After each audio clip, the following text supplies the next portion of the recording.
झगड़ा हुआ, झगड़े में हाथापाई हुई और हाथापाई के दौरान ही वो बच्चे को इन्होंने नीचे नदी में गिरा दिया। अंकिता हत्याकांड में एक्शन शुरू। आधी रात आरोपी के रिजॉर्ट पर बुलडोजर।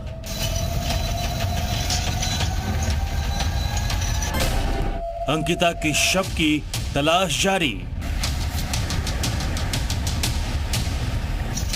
आधी रात को उत्तराखंड के यमकेश्वर का वन अंतरा रिजॉर्ट को जमींदोज कर दिया गया। इसी रिजॉर्ट से 5 दिन पहले 19 साल की अंकिता भंडारी लापता हो गई थी।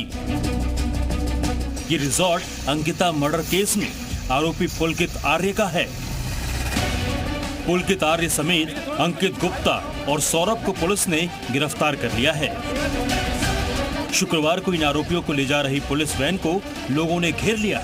पुलिस वैन में तोड़फोड़ की गई, आरोपियों के कपड़े तक फाड़ डाले गए। किसी तरह से पुलिस ने लोगों को रोका। आरोपियों के खिलाफ धारा 302 और 201 के तहत केस दर्ज किया गया है।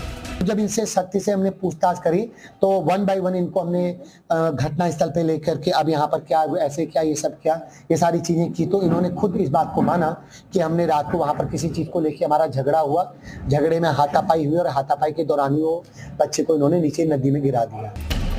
19 साल की अंकिता भंडारी वन अंतरा रिजॉर्ट में रिसेप्शनिस्ट के तौर पर काम कर रही थी। 18 सितंबर की शाम वो रिजॉर्ट से रहस्यमय तरीके से गायब हो गई थी। इस बात की जानकारी जब परिवार को लगी तो उन्होंने अंकिता की गुमशुदगी की रिपोर्ट दर्ज कराई, लेकिन इस बीच कोई ठोस कार्रवाई नहीं हुई। इसके बाद डीएम पौड़ी के हस्तक्षेप के बाद मामला राजस्व पुलिस से रेगुलर पुलिस को स्थानांतरित कर दिया गया। पुलिस ने कार्रवाई करते हुए रिजॉर्ट के मालिक पुलकित समेत 2 अन्य लोगों को गिरफ्तार किया।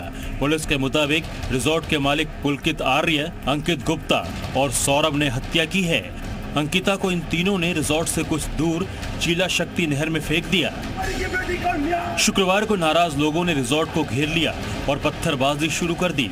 वहीं अंकिता के परिवार ने प्रशासन के तौर तरीकों पर सवाल उठाए हैं और पूछा है कि अंकिता के हत्यारों को सजा कब मिलेगी।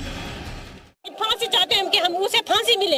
उन तीनों जब तक फांसी नहीं होगी हम यहाँ पे आंदोलन करेंगे। सारी महिलाएं आ रखी मेरे साथ, मेरे प्रधानगण भी सारे, मेरे पूरे 65 प्रधान। अगर मैं यहाँ पे साथ अभी तो मेरे कमी बहनें आ रखी, नहीं तो मैं सबको बोलूंगी यहाँ पे धरना प्रदर्शन करेंगे हम। एसडीआरएफ की टीम अंकिता के शव की तलाश कर रही है।